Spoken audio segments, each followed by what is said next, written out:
Joining me today on the Gridiron Gallery podcast, I have a special guest, very historical guest, if you will, one that if he knows the ins and outs of the CFL, where it's come, where it's been, and where it might be going, you might want to look towards this gentleman himself. It is Paul Woods, CFL author, historian, and executive director of the National Newspaper Awards in Canada. Paul, thank you very much for joining me today. Really appreciate anyone that comes on the show, and especially for someone as your pedigree on at least the historical side of the CFL. I might as well get your quick thoughts on this for what's ahead for the league. How are you doing with the current talks, at least your mindset on them as they are currently stated? Well, I'm probably in the minority up here. I'm actually hoping for a full-scale, full-blown merger. Oh, wow. Two 9-team conferences, one league, interlocking play, championship game. I want the whole thing. I've been an Argo fan since I was a kid. I'm in my 60s now, and I've been an Argo fan for more than 50 years. And I love the team. I love the CFL, but I'm worried about its future. I'm particularly worried about its future in Toronto, which is the biggest market in Canada by far, and the market that I think it's fair to say is struggling the most with supporting Canadian football. And to me, this is the Hail Mary.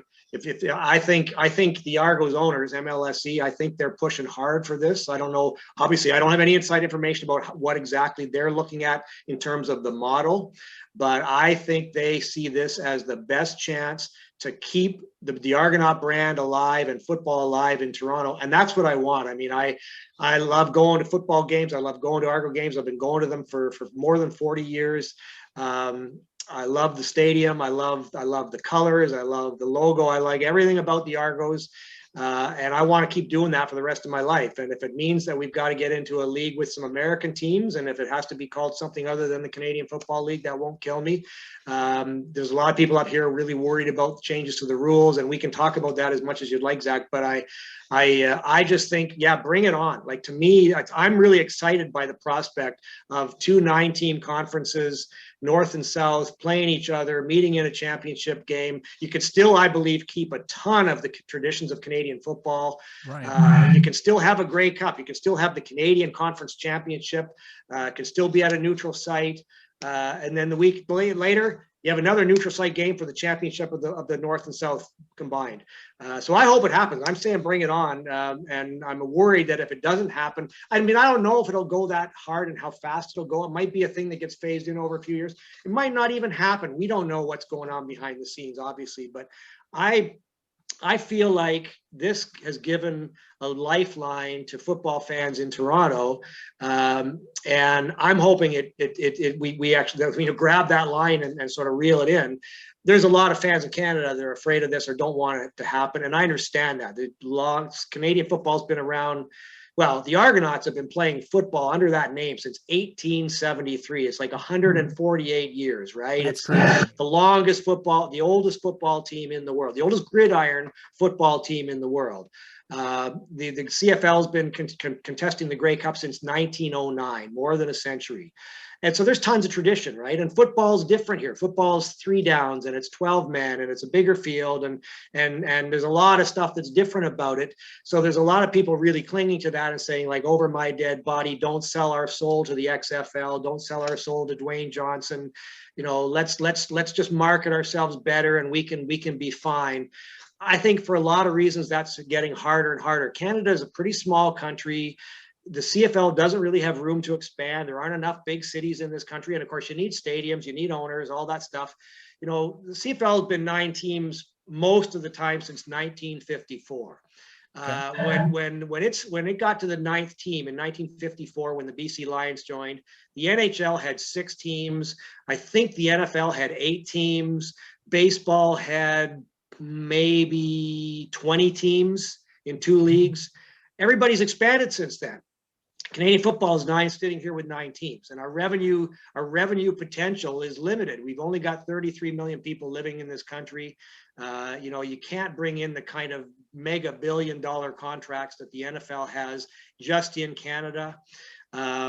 Ticket sales are a huge part of the equation in Canada. You know, the teams rely more heavily on ticket sales than they do in any other major professional league, where we're driven by TV and other revenue streams.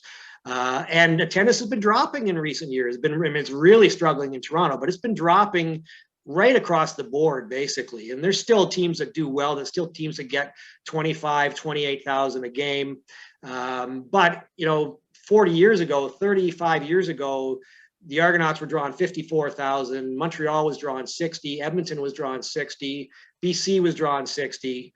We got stadiums that well, some of the Argos are no longer in their giant stadium, but Commonwealth Stadium in Edmonton is still being played in, and it's a 60,000 seater. They're never going to put 60,000 seats people in those seats again. BC Place, the Dome Stadium in Vancouver, it was originally a 60,000 seater. When they made some revisions to the stadium and made it so that you could open up a part of the roof, they took away some of the seats, and they also wall off the upper deck now. So the Lions, it's a sellout if they get like 30,000 kind of thing, right? And that's a more realistic number. In Toronto, unfortunately, I thought the Argos, when they moved into BMO Field, which is a great place to watch a game. It's one of the greatest stadiums in the league. Real grass field, no ads on the field because they protect it for the soccer team. Gorgeous vistas. You're right on top of the action. There's the island airport there. You can see the planes coming into land. A view of the skyline of Toronto. Fantastic facility, 100 times better than Skydome where they used to be. I thought, and lots of people thought, that was going to be the answer for the Argos to start bringing in fans again. It hasn't worked out that way. They've been in there now for 4 seasons, and the numbers are still low. They're still 12, 13, 14,000 fans for most games, and you need to get around 20 to break even. You know, and when they moved into BMO in 2016, my feeling was, and we're getting into a lot of history here, and I'm going all over the place, so bear with me. I thought, no, we're dealing with about 35 years of dwindling interest in the Argos that has been caused a lot by bad ownerships over the years, bad ownership groups, by bad ownership decisions, neglect, sometimes even abuse by the ownership groups. And so it's not going to get fixed overnight. It's going to, what I said in 2016, it's going to take 3 to 5 years to build back up to sort of 20, 22,000 fans a game. But what we've seen in the last 4 years is it hasn't happened. And I mean, a couple of years ago, I said, okay, it looks like it's more of an 8 to 10 year project than a 3 to 5 year project. Honestly, I don't think MLSE is prepared to give it 8 to 10 years. I think it could happen if you did, but I don't think they're going to give it 8 to 10 years. I think they're looking at the XFL thing as a chance to really jazz things up and get some interest in this market. Toronto's a funny place, you know. It has become more of an NFL city. That's just reality. And there's a lot of reasons for that we can talk about if you'd like, but it's a tough sell here. And I don't want to see the Argonauts die. I don't want to see Canadian football die. I worry that if this XFL thing doesn't come to fruition, the Argonauts will be out of the league in pretty short order. And then the league will turn into a 4 or 6 team league based in the prairies, and the salary cap will be a lot smaller, and they won't be attracting the quality of quarterbacks that they're getting now. And it won't have the national interest, and I won't have anywhere to go watch football. So there's a long answer to your first question. Sorry. No, that is completely fine. Look, this is all the points you bring up. These are things that are being talked about, you know, not just XFL, but mainly the CFL community, you know. And I think this is something that keeps being brought up, especially you and I are on Twitter a lot. We see the interactions. There's a lot of people that want the history of this league preserved. I want it preserved. I love the variety that the football brings. 3 down is a unique concept of football. But I also realize the survivability possibility of the CFL needs, which is what's a really gray area for many of these fans in between, whether it's the Americans and the Canadians. And I think there's possibly something that's, you know, America versus Canada type of thing that might be playing there too. Don't get me wrong. There is. It is. There's no question. A lot of Canadians kind of resent America. It's, you know, 10 times the size. It's like, you know, it used to be described as we're like a flea beside an elephant, right? Like it's, and Americans sort of know nothing about Canada, and we know everything about America because that's all on our TV every day, and, you know, popular culture and so on, right? So right. I love America. I love the States. I love lots of every time I go to the States, I'd love being there. Haven't been able to go for a while because of COVID, obviously, but you know, I don't have that, but that is an undercurrent with some of it for sure. Yes. And you know what, I'll tell you one thing this partnership's been great for is learning a little bit more just about not only the league, but really just the country itself. Because that I agree. A lot of us here in the States, I don't think completely realize what Canada and at least its cities have to offer entirely. We know that there's hockey. We know that at least if you're a football fan, you know the CFL's there, and most people know Toronto. So, That's about it. Yeah, yeah. Well, and I have to say, I must say, Zach. I mean, my sense from reading Twitter over the last month is that I really sense a strong respect among XFL people for the CFL and its traditions, and a desire to learn more about it. And I commend you and all your colleagues with all the different news sites and podcasts and so on, because I'm not seeing anybody sneering at Canada and saying it sucks. I'm seeing people going, wow, like 109 years of the Grey Cup or whatever it is, and all that sort of stuff. Right. And look, the CFL has what the XFL doesn't in the history. And that's exactly what we want, is a consistent path. I know last year was based more on COVID perspective for the end. And I know we've had conversations with some people, about the twice failed league. I get that, that is there. That's fact. I understand it's been bankrupt twice. But there is a path for consistency and, play. And there is, I think, a way to exist to where both games can grow. And I'm looking forward to whatever comes out. And especially now that, as of this recording, it is now formal talks. It is gone. Oh, is that right? Oh, okay. Yes, it's gone from beyond the stage of exploratory. It is now formal talks. So good. Well, I'm glad to hear that. I think it should be. I mean, I think they need to be doing all the due diligence and dotting every I and crossing every T and figuring out all the different permutations and options. And let's really figure out something that's going to work. And just getting back to my hope for how this could be a good thing for football, both here and in the XFL. Like, I want it to be like really a strong effort to make it an incredibly entertaining spectacle. Like, jazz the rules. I don't actually, I'm pretty agnostic on the 3 downs versus 4 downs, although I do basically lean towards, to sell it in Toronto, you're probably going to need 4 downs, because I think Toronto is a 4-down city. But it's more a case of make it exciting, make it so that it's like 25-second clock, and keep the things that make Canadian football really fun, like unlimited motion in the backfield and no fair catch and some of that stuff. But I don't care if it's 3 downs or 4 downs. I just want it to be, I want it to be like a fast-paced, entertaining, high-scoring spectacle that brings out the best in athletes and makes every time you go to a stadium, you go, wow, like this is just so much fun, right? And I think that can happen. And the XFL was trying that both in 2001 and last year, trying new rules, trying some innovations.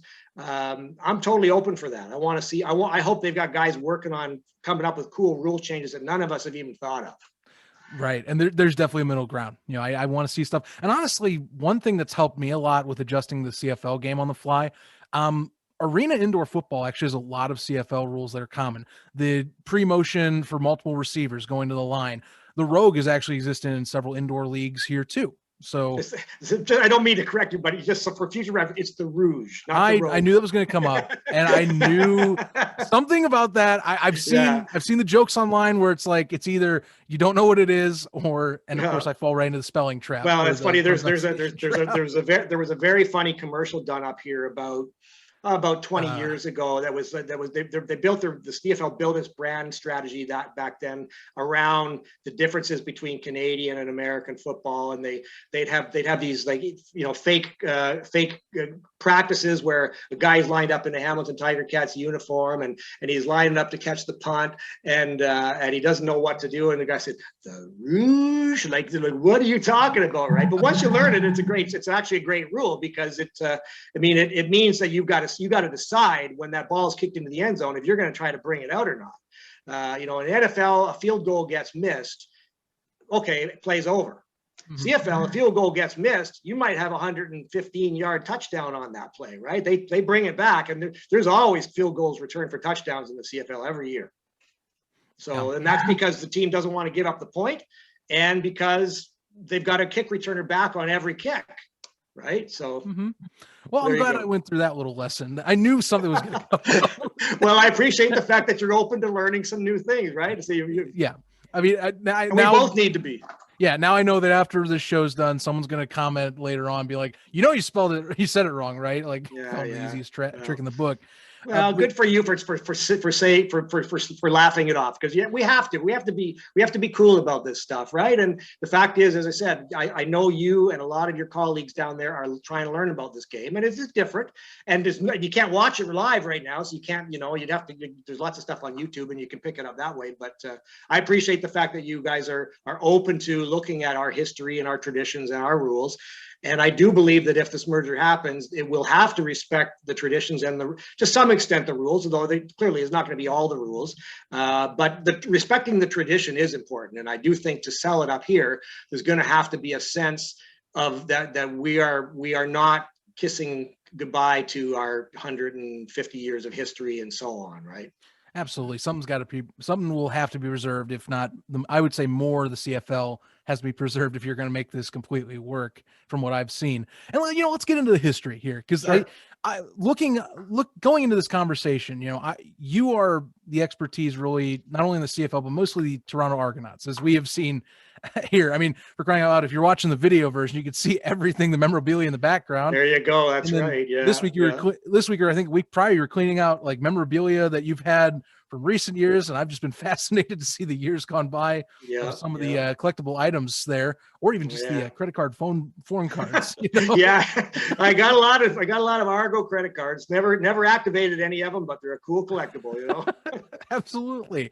And so this fits very well. I'm a Chicago Bears fan, so in NFL terms, the Bears are kind of the exact same way as the Argonauts, where it's almost like the origins of the Argonauts and the CFL are kind of intertwined. The Bears and the NFL are kind of intertwined.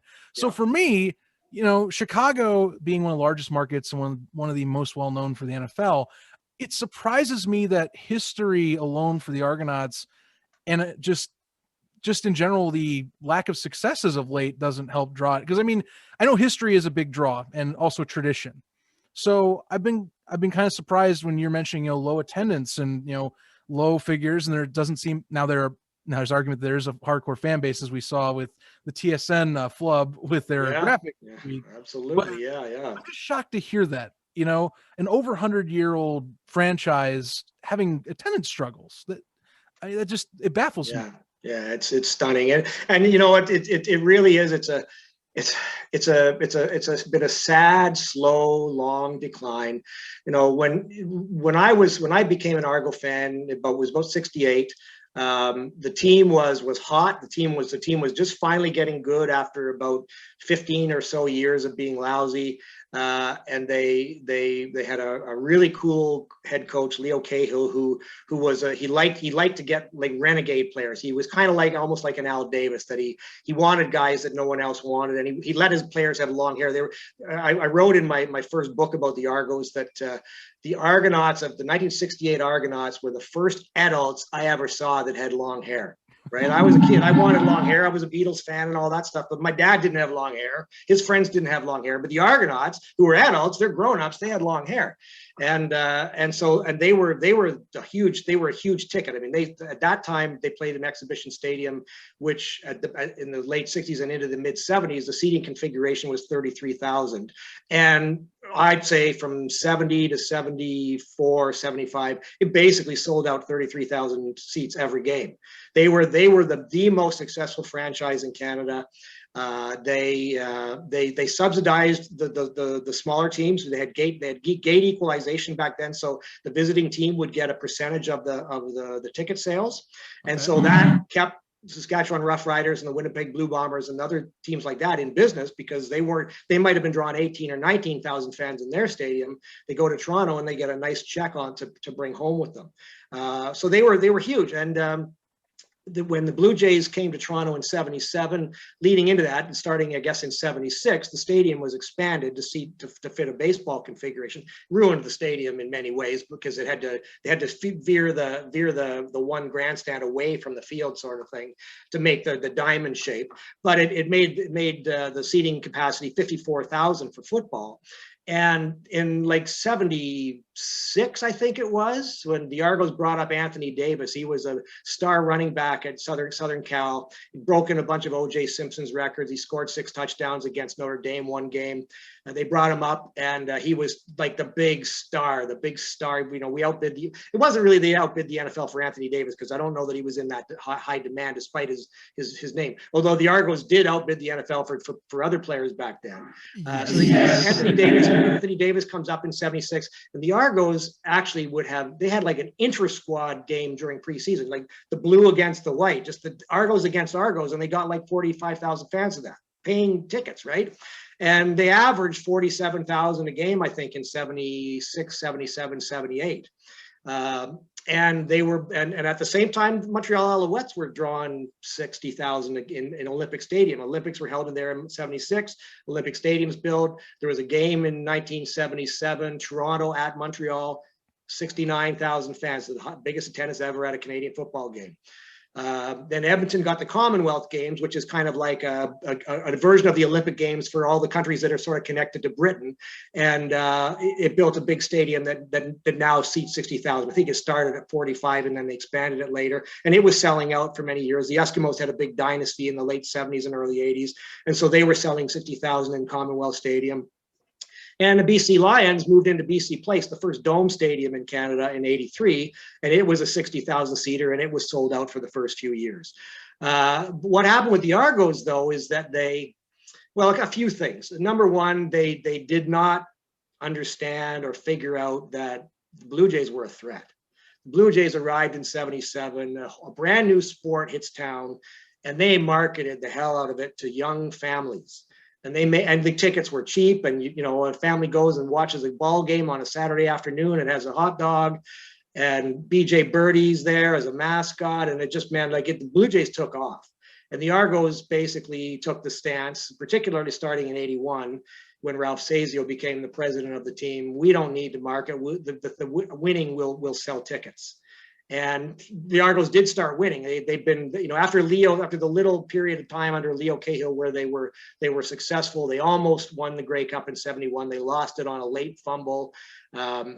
They went back into the dump after that, right? And they were actually just embarrassment. My book's titled, my first book is titled Bouncing Back from National Joke to Grey Cup Champs, and they were a national joke. I mean, if you could ever figure out a depressing, embarrassing way to lose, the Argos could do it, right? They'd go into the last game of the season only need to lose the last game by 15 points and still make the playoffs, and they would lose by 16 points, you know, that kind of stuff.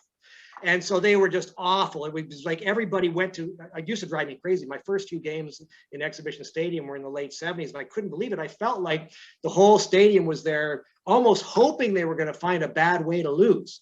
And it was going to be funny, you know? And so then they got good. When Sazio arrived, and he didn't want to spend any money on marketing, but he did know how to stock the team. They got good. They got good in 82. They went to the Grey Cup in 82, played at home, lost the game to Edmonton. Warren Moon's last game in Canadian football. Actually, no, that's not true. It was Warren Moon's last Grey Cup game. He was there for the Eskimos' 5-in-a-row dynasty, and he played one more year, and then he went to the Oilers and had a Hall of Fame career in both leagues. So the Argos lost that game. The rain poured all day. It was awful. Like in the uncovered stands on the far side, there was sort of like the baseball stands. Water was just cascading down the steps. People were just drenched, and they were all trying to get under the concourse and get away from it. And there was like, you know, people were pressed up against each other. Like in COVID times, it's like scary as hell to even contemplate it. And it was so bad that the premier of the province, who was a big Argo fan, decided, okay, we got to have a dome stadium. We got to have a retractable roof dome stadium. So they started the work that led to the building of Skydome.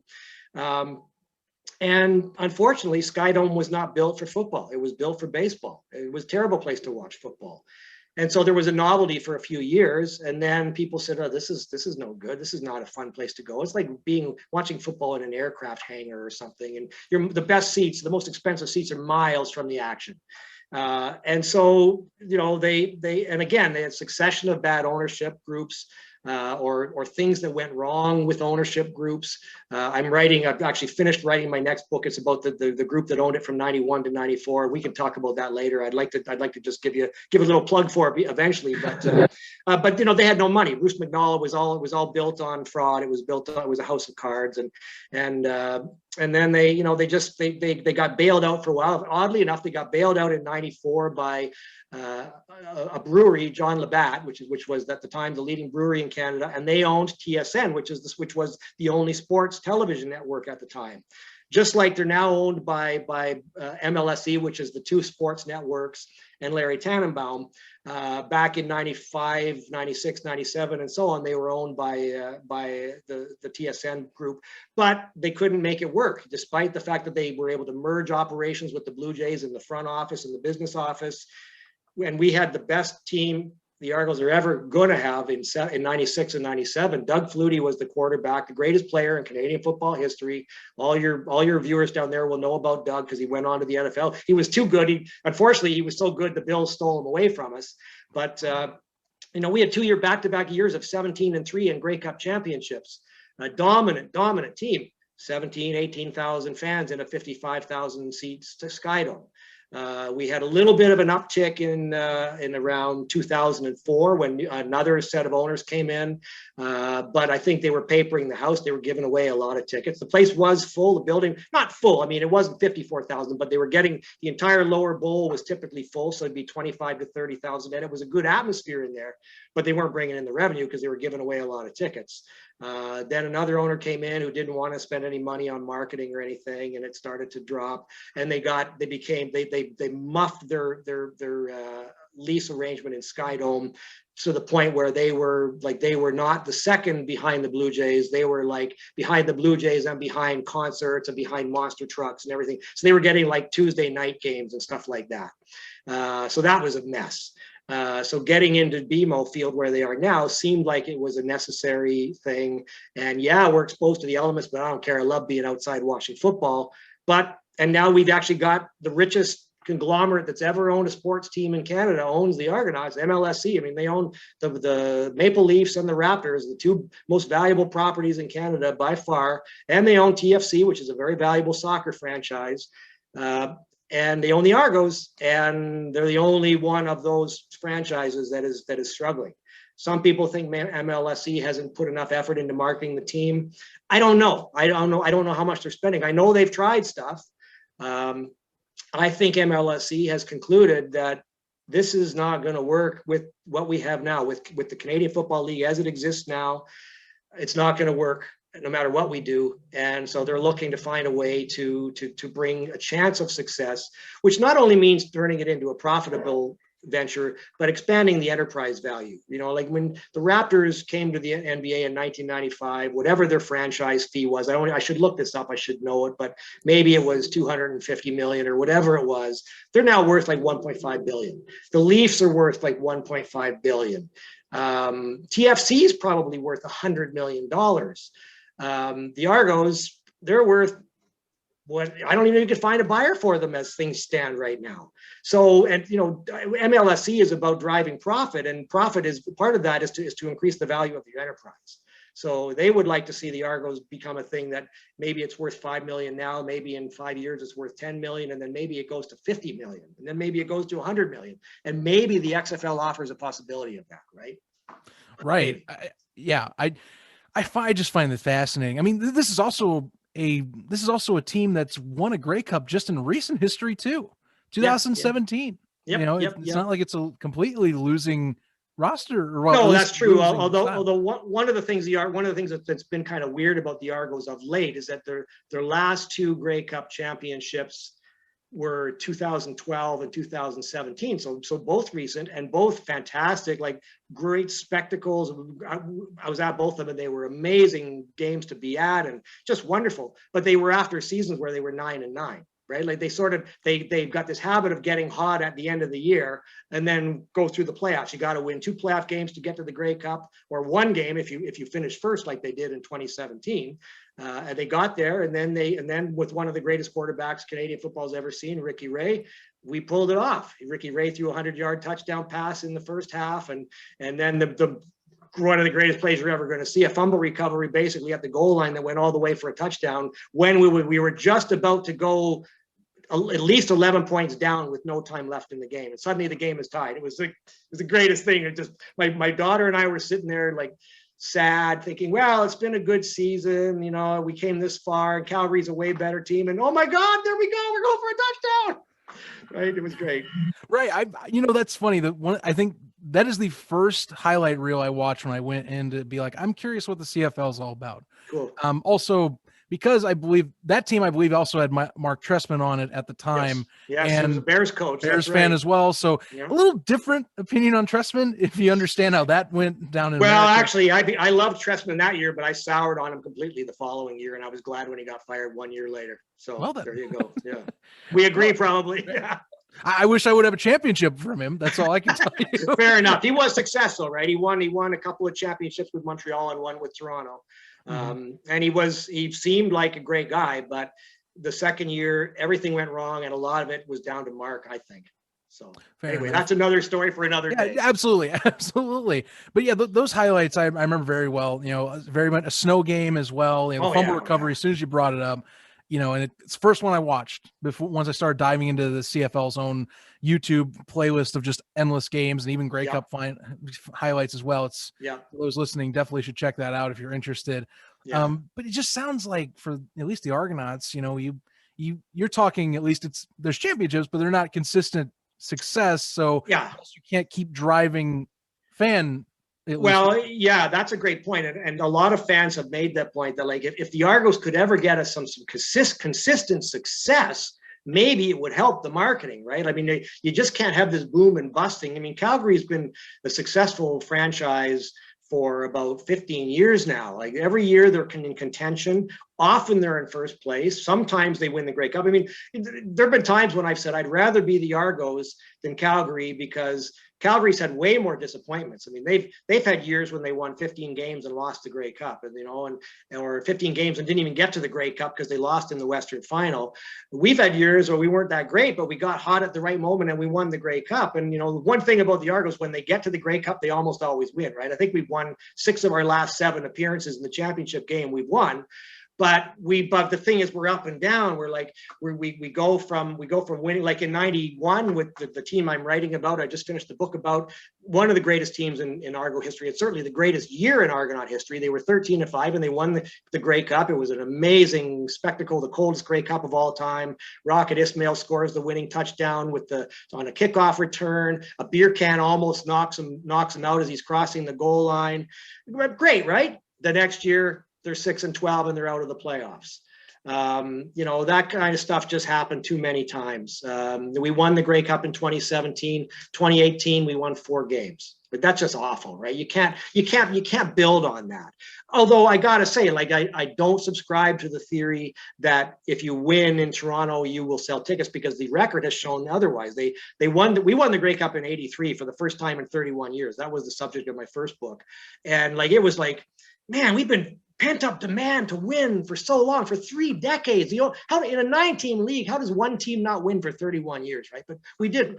And then we finally won. Attendance went down the next year. Now, some of that was that they weren't marketing properly. But some of it was, okay, a pressure valve's been released. We got what we wanted. Now we can focus on the Blue Jays. Now we can move on to other stuff. And I think that kind of stuff happened again after the 2012 Grey Cup, which was the 100th Grey Cup, right? So a really historic event in Toronto at the Sky Dome. Argos won big. It was like so much fun. We're up big time at halftime. Everybody's having a blast. And the next year, tennis goes down. This has just happened too many times for me to think that winning is going to solve all ills. It won't. But if they did get 4 or 5 or 6 consecutive years of being in contention for first place right till the end, some years you win first place, some years you get to the Grey Cup, some years you win the Grey Cup, but you're always in there the way Calgary is, maybe that would help them market it more effectively. Who knows? We haven't seen what that's like for a long time, so I don't know, right? Right. Yeah. It's been a bit, I want to touch on that 91 team in particular, because before we jumped in here for the show, I was telling you how much fun it was just researching this. I had heard of it in passing, at least kind of what the structure was ownership wise. Yeah. Because you have at least you have Bruce McNeil, former LA Kings owner, and well, eventually had a felony on his hands later on. Convicted felon. Yep. As well as with that, you have Wayne Gretzky, the legend himself out there being a minority stake owner, and then Canadian actor and legend John Candy at that time, who also was a massive Argos fan and was basically the face of the sideline for the majority of that run up until his passing in 1994. It's amazing that it even came together in the first place. And I honestly, first thing, I didn't realize that Rahib Rocket Ishmael was the highest paid player in all football at the time from that. And I know that the USFL kind of pushed this narrative of higher pay and more expenses for players, which was probably deserved at the time in the NFL. But it seemed like almost the 91 pushed that even further when McNeil and company gave Ishmael what at least in 91 was a well-deserved contract for what his production was. It was a crazy contract, really. I mean, he was the highest paid player in the history of the sport, right? The highest paid player. He made more than Joe Montana and Jerry Rice combined, and they were like the two biggest stars in the NFL at the time. It was outlandish. They paid him that much because they felt he was going to be incredibly marketable in Canada, and he was also surrendering his marketability in the US by coming to Canada. So they felt they had to pay a premium basically to get him. As it turned out, he didn't really want to be marketed, so there was a problem. Like he performed on the field, particularly in 91, the first year. He did what anybody could have asked him to do, including scoring the touchdown that won them the Grey Cup. Right. But he didn't like talking to the press. He didn't really want to do commercials. He did a few commercials, but he was just not really interested in that stuff. But having those guys there, it was remarkable. I mean, I describe it as the most magical, electrifying year in the history of the Argonauts.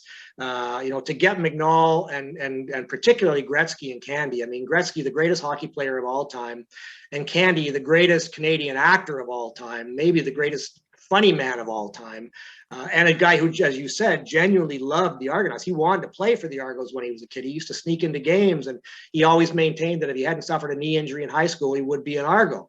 To have those guys there, have John's presence all that season, every time the Argos went on the road that year, it was a huge deal. I mean, it was like the circus coming to town, right? I mean, they went to a game in Regina that summer to play the Saskatchewan Roughriders. The day before the game, when the teams just do a walkthrough, they just kind of loosen up and they kind of goof around on the field. And in fact, the Argos did lots of goofing around on the field the day before the game. That was part of their culture. Saskatchewan had 500 people in the stands watching the Argo practice. It was when John Candy, one of the players, described to me when they would go into a stadium like BC Place and John Candy came down the tunnel to get onto the field, the roar, like the boom would start as people saw him, right? And I saw this myself. I mean, I was at the game in Ottawa, the first game of the season, and I saw John come up into the stands and the place went bonkers. And I saw it in Edmonton when I was living there at the time, and I went to that game and it was the same thing. He was going around the field. Edmonton has this tradition of a little mini fire truck that they drive around the field when a touchdown gets scored. And John got on the fire truck and he was throwing footballs into the stands and the place was just going berserk, right? So it was a huge spectacle, and what was interesting was that while all of a sudden there was all this attention on Canadian football and in the Argos and this strong belief in the league, like this is going to be our salvation, because the league was coming out of a decade that had seen a steady decline. Montreal Alouettes had folded in '87, Calgary had almost folded in '85. Things were on the downslope, and all of a sudden, this huge infusion of excitement and enthusiasm and we thought money with McNeil and Candy and Gretzky. And then they bring in the Rocket and pay him this ridiculous amount. And suddenly, like the Argos, signing Rocket was a front page story in the New York Times, USA Today. I mean, it was big, big news, right? And everybody around the league thought, okay, this is gonna solve our problems. And they kind of almost gave the keys to the league to the Argos, let them kind of make the decisions. but it's funny, I was at that game in Ottawa, the first game of the season, really exciting. Rocket didn't play. They saved him for the following week when they played at home, and he was nursing an injury. He could have played, but they wanted to build the hype, basically. But John was there, and it was exciting. And 4 weeks later, that same stadium, the keys got removed from the team. They declared bankruptcy, and the league had to take it over. So there was, and Hamilton was teetering on the brink, desperate to find a buyer. Calgary didn't have an owner for 3/4 of that season. So it was a big struggle for the league at the time. And then, as it turned out, even the McNall expertise and marketing expertise and all the cachet of Gretzky and Candy and all that stuff, for whatever reason, they didn't sell as many tickets as they thought they would. They thought they would have 50,000 a game at Skydome. They got 41,000 to the first game, but after that, the crowds were in the 30s until the playoff game. The Eastern Final, they got 51,000, and the place was rocking, and the Argos won big to go to the Grey Cup. And there's a great photo of John Candy holding up a helmet in the stadium while the place just basking in the glory. Right, it was fantastic. But ticket sales went down the next year. Part of it was that the owners were running out of money. McNall actually didn't have the money everybody thought he did, and didn't want to spend money on marketing. So they tightened up the budgets and all that stuff. All this stuff is in my book on the 91 to 94 Argos. A lot of stuff about the football as well, because it was an amazing football season. Not only the Rocket, but the Grey Cup in 91, one of the most heroic performances of all time. Matt Dunnigan, the quarterback, playing with a broken collarbone in his throwing arm. He had to get shot up, with all kinds of painkiller before the game, and again at halftime. He could barely throw the ball out. There are times, if you watch the replay, like his arm's hanging down to one side, and he's just in agony. He somehow threw 2 long touchdown passes. And led them to the win, and then Rocket got that touchdown at the end, and it was like the magical ending to the season. The ending that everybody wanted, in the friggin' cold, like -30. It was just storybook. But it wasn't to last. Next year they stopped spending money. Things went south. Rocket didn't really want to be there. Players and coaches were bickering. They went 6-12. Fired the coach of the year before he'd even got through the next season. A lot of stuff went wrong. And so that, and then the league got into an expansion where they went into the States I'm sure you've seen that in your research. They played 3 years with American teams. And many people think that was a huge mistake. I actually think it was in some ways the salvation of the league, because it did bring them some money when they really needed money. It didn't obviously last. Baltimore was a big success story, but then the NFL went back to Baltimore, and that was the end of that. Las Vegas was not a success story. Las Vegas was a disaster. San Antonio and Sacramento, you might have been able to make those work long term. Memphis and Birmingham weren't going to work as soon as college football started. So, good experience. Shreveport was a bad place to be, just a small town in Louisiana, basically. So a nice try, and it did bring in some money. It bought them some time, and they needed that. It gave them a bridge they actually got a loan from the NFL shortly after expansion was over, which tided them over for a few years. And so, they've been able to, and then they've been kind of on a pretty decent trajectory in many ways over the last decade. I mean, even though attendance has been going kind of like this, not plummeting, but, starting to dropping a little bit, but they've great new stadiums in Regina, in Winnipeg, in the Toronto Stadium now is a fantastic facility. Hamilton's got a new stadium. Ottawa is in the same location they used to be, but the stadium is way better. It's a blast to go to a football game in Ottawa. Young people are there drinking beer and having a good time. Same in Hamilton, same in Winnipeg, same in Saskatchewan. Calgary's got an old stadium they need to do something with. But the big issue is the big cities. Toronto, Vancouver, and Montreal, the 3 biggest cities in Canada, are the 3 cities that seem to have outgrown the CFL. And that's where hopefully maybe the XFL comes in. I think if the Argos had, next week Hamilton's coming to town, but 2 weeks after that, Los Angeles is coming to town. And we got jazzy rules, and we got, a bunch of new teams to watch, and there's more games to watch on TV, and new rivalries and stuff. I think it could work. I'm probably in the minority on thinking that up here, but I'm maybe not in the minority of Argo fans. I think that where people don't want this is in the cities where the CFL is more entrenched, like Hamilton, Regina, Winnipeg, Edmonton, where it's really a part of the fabric of the community. Unfortunately, it's not part of the fabric of the community in Toronto, Vancouver, and Montreal the way it was 40, 50 years ago. And so this is an attempt, I think, to try to at least get it back to the point where it can become a profitable going concern and build up the enterprise value and preserve some form of football for well into the future. Well, and at this point, MLSE is pretty much linked to being the main driver on the CFL side. And that when you're owning all the major leagues and CFL is considered a major league and you're seeing, well, hey, why is this holding us up? Maybe that makes sense as to why they would be one that they're the new people in the game. They've seen everything else. And, they're thinking maybe we can mix this up a bit. Well, and what's interesting, Zach, is that MLSE's had this experience of their soccer team, TFC, Toronto Football Club. It's been around, I think, about 15 years ish, and it is what they would like the Argos to be. It's a cool place to go to a game. They've got a young crowd of people that go there and have a blast. They drink a lot of beer. They chant like soccer fans do. A lot of them have become hardcore soccer fans, but there's also people there that are there for the party and the atmosphere. And I think MLSE believes that you could somehow replicate that in Toronto. But I think that's what they thought when they took over the Argos, that they could do it with the CFL. But I now think they believe they need something jazzier and glitzier than just the same old 8 teams coming to town all the time. And I think it could. I mean, I actually think because Toronto is kind of it's a city that chases trends. It considers itself a world-class city. It sort of looks down its nose at Canada, frankly. I hate to say that, but I think it's true. And Canada sort of hates Toronto too. I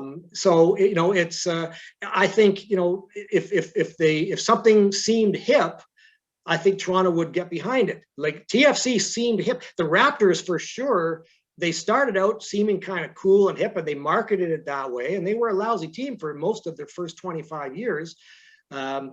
But they're now entrenched. I mean, they're going to be successful forever. I don't care if they don't win the championship again. They're probably not going to make the playoffs this year. That was a great one-time season with Kawhi Leonard and all the stuff that happened, and we won the championship. And what an amazing ride that was. But they're entrenched. They are young kids in Toronto are Raptors fans. My nephews are Raptors fans.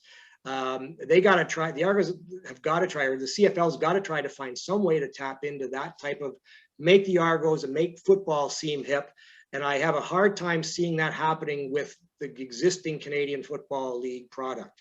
I do think it could happen with the XFL. With honest to God, if this happens, Dwayne Johnson's going to have to be a big face of the league. He's going to have to really put some marketing muscle into this and be present. And maybe he's going to have to use. I think Dwayne. He doesn't need me to tell him how to market. He knows what he's doing, right? But they're going to need that. They're going to need to have that kind of hipness. It's funny. The Raptors. There was a suggestion made online recently that MLSE just needs to tell Drake to become an Argo fan, and then everything will be fine. Well, it doesn't work that way. Like Drake actually was a basketball fan. First of all, I don't think he gives a shit about the Argos, but he was a basketball fan. But also, Drake is part of that because the Raptors are hip, not the Raptors having Drake because Drake is hip. It's Drake wanted to be part of a hip thing. I don't think Drake's tying his wagon to a dying venture like the Canadian Football League. Now, if it was the XFL and it's jazzy and cool, maybe he would, or maybe it doesn't have to be him. Maybe it would be Dwayne Johnson or Hunter Hearst Helmsley or whoever, right? So I'm really dating myself with the Triple H reference. Hey, look. I along with others are going to say this too, that The Rock is probably the most vital piece to getting the league marketed the right way. And I mean, they did a great job their first season marketing themselves, in my opinion. Name it what you want, even with those are out there talking about the TV numbers. It was the first year, even the NFL has TV numbers that decline over their season. So of course the XFL was, but if you're rivaling every other major league at least in the US, I'm saying you're doing something right, Yeah. So I think they could have been successful had COVID not come along. We don't know, obviously, so it's speculative. But I was actually a bit disappointed that they didn't they didn't go a little further out there on things like rules. I kind of thought it was a little bit too flat of a product. You know, there were some good innovations, but there weren't as many innovations as I thought there could be. There was some great telecasts. Like they produced that spectacle incredibly well, and we've already seen some of that stuff on NFL telecasts since then. But that's where I think that I hope that whatever's happening behind the scenes, obviously the business plan is the huge part of this, but I hope they're also figuring out what's it going to take to get kids to go, holy crap, that is so cool, because that's what they need, right? Right. I mean, that's one thing that keeps being brought up is the generation gap. You know, that's something that was brought up. I've talked with Justin Dunk of 3 Down Nation recently too. That's a very similar thing that gets brought up in our conversation from that episode, is just that there seems to be a lost or middle generation that didn't catch on. And so it's now trying to recoup that partially as you go. And the XFL has that middle generation that the CFL at least wanted from, you know, say the 2000s that didn't really cling on as well. So, you know, to me, that's the middle ground that's meeting in there as well. Arguably, the CFL even goes back farther, right? I mean, there's a belief. There's elements of truth to it. I think it's an oversimplification, but there's sort of a belief that people say we lost a generation of fans because of the blackout rule. It used to be that, you know, your home games were blacked out in your local market. That was just the rule. There wasn't anything about if you have a sellout, you get it shown. The games were blacked out in the local market. And not only were they blacked out in the local market, but if there was another game on TV at the same time as you had a game in your building, that game was blacked out in your market. They didn't want to take anything away from people buying tickets. And then, of course, what a lot of Americans don't know is that Canada was way ahead of the U.S. on cable distribution. I had cable TV in the 70s living in London, Ontario. There was almost no cable TV in the United States, but there was cable all over the heavily populated parts of Canada. We had cable channels way before the U.S. And so every Sunday, 2 or 3 NFL games are coming into my market. Meanwhile, the Argos are playing, but I can't watch them because they're blacked out. Right. And so there was a belief that caused a problem. When the McNall group came in 91, they lifted the blackout of Toronto games in Toronto, which was smart, I think. And they also, John Candy, one of the things he was doing when he went on all those road trips. He'd get there the day before the game and he'd go on every morning radio station talking up, come to the game tonight, buy tickets. And he'd also be working the back channels with the president of the team saying, lift the blackout. And they did lift many of those blackouts so that people in Regina who didn't go to the game that night could watch the Argos-Saskatchewan game. And by the way, the spectacle back in 1991 was unbelievable. The CFL was a much faster paced game than it is now. There were games. I was looking at the stats recently from some of the games. You know, the Argos played a game. They lost in Edmonton like 53-39. On the same night in Regina, there was a 47-45 overtime game. Like there were games with high scores and teams coming back from big deficits. It was regular to see teams, you know, the Argos averaged almost 40 points a game themselves in 1990, and they were just a little bit below that in 91. One of the things that I don't like about Canadian football is that the rules have been changed to make it much more leaning towards the defense. You know, the expansion of roster sizes has been, all these defensive specialists are coming in.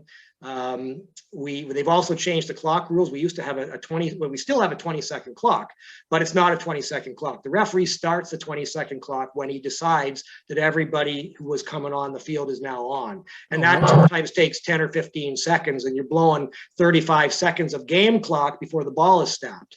We have fewer. Nobody believes me, but the stats are absolutely unassailable in this.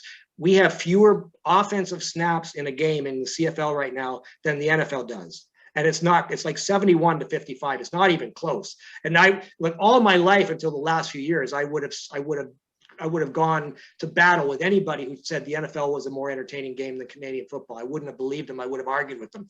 I can't argue with them right now. That's why I want to see the rules change.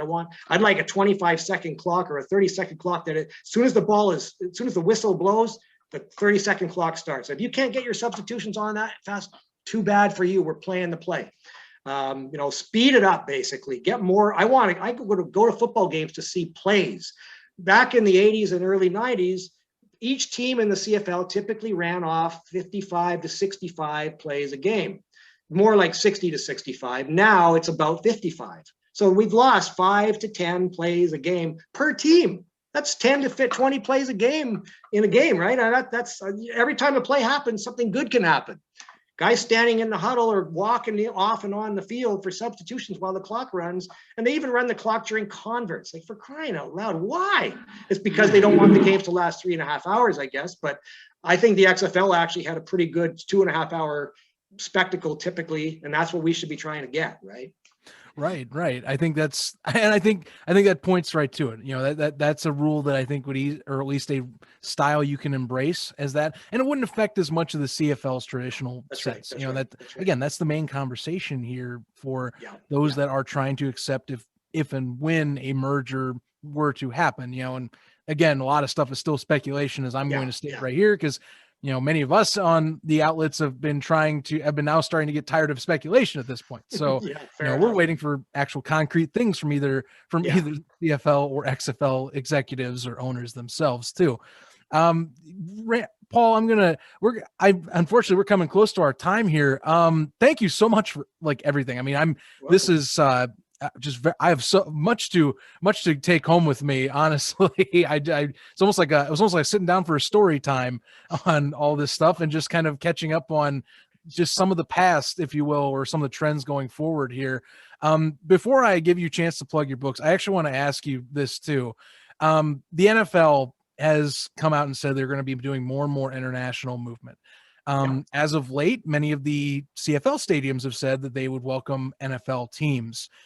How would that affect the time clock, if you will, for the Argonauts, considering Toronto, as you've mentioned and others know, is an NFL as much as a CFL town, or even more so an NFL town? Yeah, well, it adds complication for sure. There is definitely a faction in Toronto that wants an NFL franchise.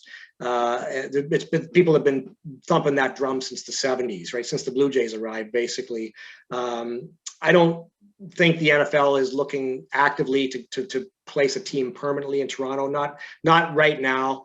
Probably it's going to happen eventually, but I don't see it as being an immediate horizon thing. There's not an adequate stadium for it. Sky Dome is not a great place to watch. It's a terrible place to watch a CFL game on a big field. On the NFL smaller field, you'd be so far from the action, it's ridiculous.